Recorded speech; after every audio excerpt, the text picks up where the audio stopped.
ভূমি অপরাধ প্রতিরোধ ও প্রতিকার আইন 2023 এবং এর বিধিমালা হয়েছে 2024 সালে।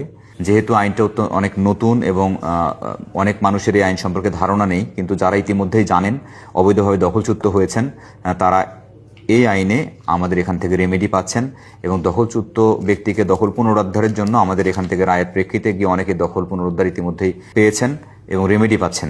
এই মামলার প্রেক্ষিতে আমরা এটা প্রথমে তদন্তের জন্য ওই সংশ্লিষ্ট ইউনিয়ন ভূমি সহকারী কর্মকর্তার নিকট আমরা তদন্তের জন্য দিই এসিল্যান্ডের মাধ্যমে, এবং রিপোর্টটি আসবার পর দখল প্রতিবেদনের ভিত্তিতে এবং দখলচ্যুত হয়েছিল কিনা এই বিষয়গুলো আমরা জেনে পরবর্তীতে এখান থেকে রায়ের জন্য সিদ্ধান্ত নেওয়া হয়।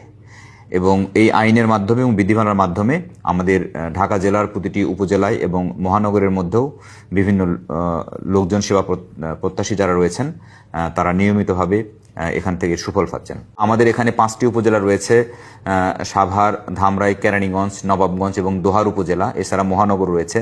এই 5টি উপজেলার ভূমি সংক্রান্ত যে সমস্ত মামলাগুলো রয়েছে, তদন্ত প্রতিবেদন থেকে শুরু করে দখল সংক্রান্ত প্রতিবেদন বা অন্যান্য বিষয়গুলো আমরা উপজেলা থেকেই গ্রহণ করি এবং অবৈধ দখল প্রতিরোধের বিষয়টা উপজেলা নির্বাহী অফিসাররা তার স্ব অধিক্ষেত্রে প্রয়োগ করছে।